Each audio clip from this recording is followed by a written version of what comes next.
श्रीराम नाम नौका भवसागरी तराया. ही जी आपली उपासना चालू आहे, रोज फक्त 1 रुपया भरा. 365 रुपये तुम्ही भरले की वर्षभर आमची सेवा तुमच्यासाठी. ही रामाची मूर्ती आपण रामाचे अयोध्येमध्ये राम मंदिर जे स्थापन झालं त्याच्या 22 तारखेपासून आपण ही उपासना सुरू केली आणि आपण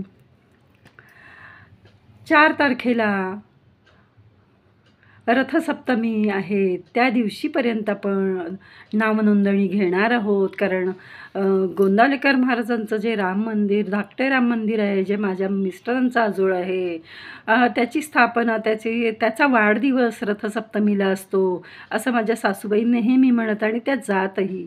मीही त्या कार्यक्रमाला माझी कन्या लहान असताना गेले होते आणि अतिशय दृष्ट लागण्यासारखा कार्यक्रम असतो. आणि मग आपल्या उपासनेतून अशी आदरांजली आपण रामरायाला वाहू शकतो असं मनामध्ये आलं. आणि मग त्यातून खूप काही मिळावं असं अजिबात नाही. यातून फक्त आम्हाला समाधान मिळावं. 365 रुपये भरून जास्तीत जास्त लोकांसाठी आम्हाला जप करायचा आहे. रोज 3024 हा जप 1 रुपयाच्या दक्षिणेत होतो. आणि आपल्या लाखो करोडो कमाईतला 1 रुपया तुम्ही जर अर्पण करू शकलात तर तुम्ही जग जिंकलात असं मी म्हणेन. आणि नक्की आमच्या या उपक्रमास जोडले जा. श्रीरामाला अतिशय नम्रपूर्वक वंदन. आणि आपण रामरायाचं पद बघूया एखादं.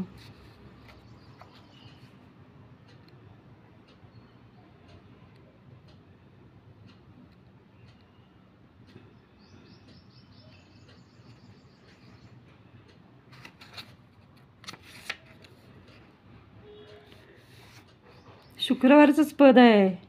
उदासीन हा काळ जातो कळेना, सदा सर्वदा थोर चिंता शमेना. उठे मानसी सर्व सोडून जावे, रघुनायका कार्य कैसे करावे.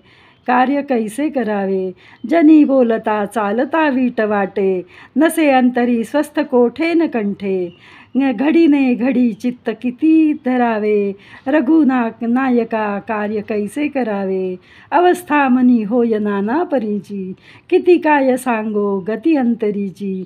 विवेकेची या मानसा आवरावे, रघुनायका कार्य कैसे करावे.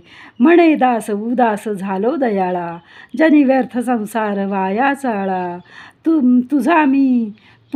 तुला पुसतो सर्व भावे, रघुनायका कार्य कैसे करावे. रघुनायका कार्य कैसे करावे. श्रीराम समर्थ. श्रीराम समर्थ.